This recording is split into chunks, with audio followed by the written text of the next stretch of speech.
Good. Hey, everyone. Welcome to the next bit on our IPCP module videos of why you should join the next pathway next February, the 27th. 27th, yeah. 7th, 2023.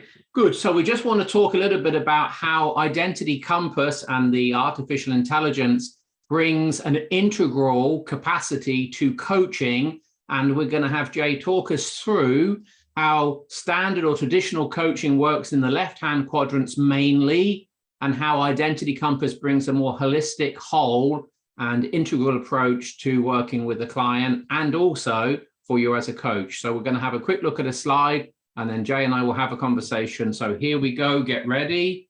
So this is the difference that makes the difference between subjectivity and objectivity. And it's massive in coaching because the whole field of coaching is basically grounded in the coach's and the client's subjectivity. So this is a game changer we're about to look at. Here we go.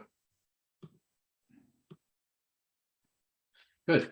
So if we look at it, this is a map of the subjective or the inner experience and the objective or the outer experience of the individual, and as plural, as a collective, as part of a team, a group, a culture.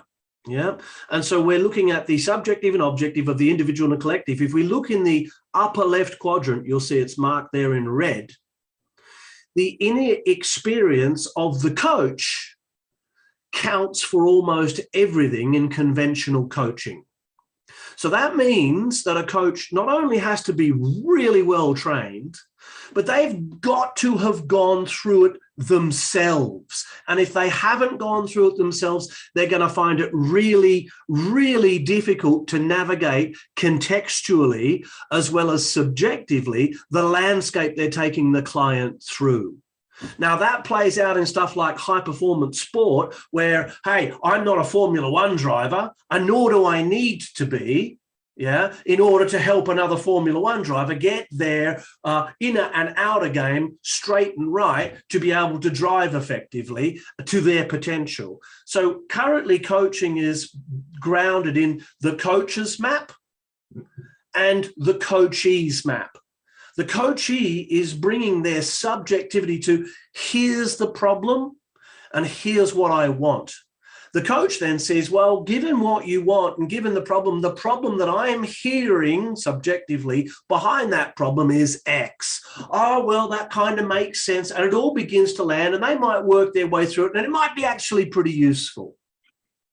Good. In the lower left, second person perspective, then they are co-creating a shared map. Firstly, a shared map of current understanding, and secondly, a shared map of difference. And that's as far as conventional coaching can go. So left-hand quadrants. Left-hand quadrants. Okay, so that's like traditional coaching, even developmental coaching, right? When you're just, what you're saying is the coach subjective experience and the client's subjective experience are interacting to the coaching session. Right. Good.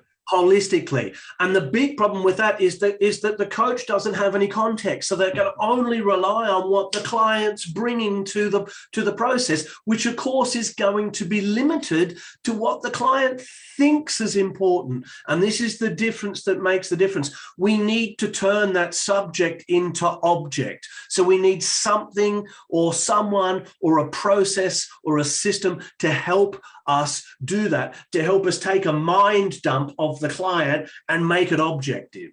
Good. So how does Identity Compass make this a more integrally informed coaching session in the right hands?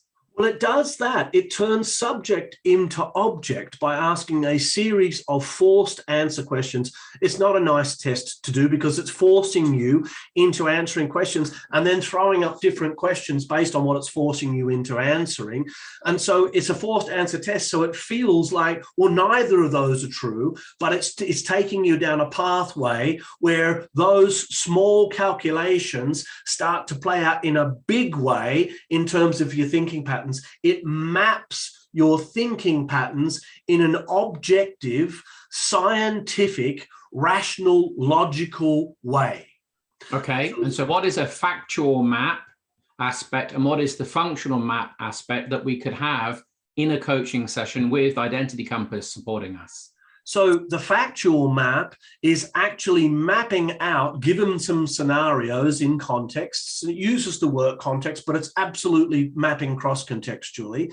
It's using the work context to map out thinking structures and place them out in a given way, and shows how all of these thinking patterns interact with one another, and immediately helps you identify, using some AI technology, where the leverage point for the shift is for the client objectively. So that's the actual map. Even if the client doesn't see that subjectively, right? They don't remember. Oh, mostly they don't. Mostly the client will go, I disagree with that, but we can even show where their disagreement's coming from given the map. We can show how they mismatch, and that disagreement's actually part of a mismatch, and we can tell that that's on behalf of self-care based on what we're seeing in the map. So we can real time actually feed back the patterns as they're occurring in the coaching session to wake the client up so that they can grab a hold of this and start to do the work to grow themselves up, to clean up the stuff they need to clean up so that they can begin to show up.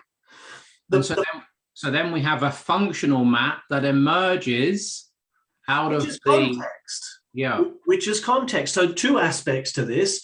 One, the functional map is still subjective within the client's mind. How things play out for them and how they connect them to what's going on in their inner experience is like guesswork.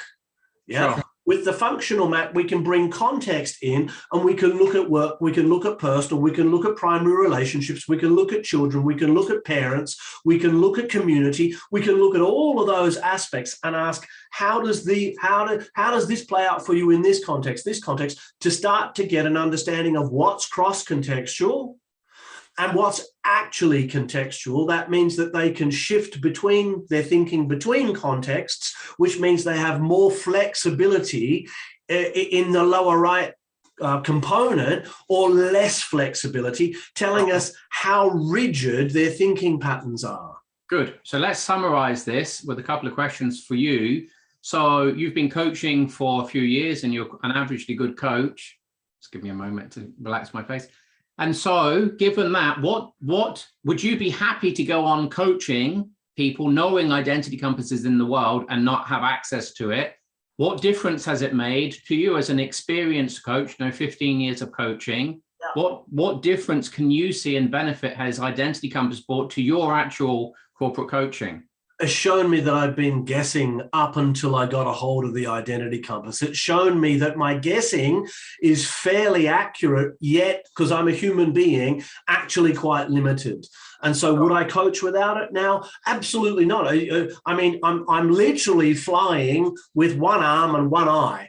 And so, you know, it's to really get to the level I need to get to genuinely find the leverage point with the client, the Identity Compass just adds far too much value for me to guess any longer. And it's from their perspective, right? I've had a client go, I don't agree. And I've said to the client, it wasn't me who filled in your Identity Compass, it was you. So I'm not saying this, actually you are. You're disagreeing and taking a polar response against yourself. And then I said, let's look at the Identity Compass and see how that actually works out. And we found 6 key driver cognitive intentions that fit that pattern. And the moment the client saw it, the client literally went bright red and said, I feel more seen and more understood than any other conversation I've ever had with anybody to this point. I have not understood why I'm getting the responses I'm getting, and now I'm starting to understand why they happen the way they happen. And what percentage would you say that's Jay Headley's capacity, and what percentage would you say that Identity Compass has informed in that session? Well, part of my capacity is to take in and make meaning with the client out of the identity compass. So I'm going to go 60-40, but that 40% is the difference that makes the difference. And what's the 40%? That is the difference that makes the difference. The 40% is the identity compass. The 60% is all of the grounded learnings and understanding how the identity compass needs to be read and translated with the client's help. Does a coach to coach the way you've just talked to need to be an excellent, outstanding, well-experienced coach to be able to use identity compass in that way? They need to have that experience. They need to learn it. But what the identity compass will do is it will train them how to learn it in an accelerated way. So instead of it taking 5 years to become an extremely experienced, well-honed, well-rounded coach, having done the work on yourself, we'll cut that down to 2 or 3. Sure. Anything else? Come and look at the program. If you haven't had a chat with us, book a chat, get on the program. If you want to coach at the next level, this is the process and the tool that is going to take you there. Good. Catch you next time.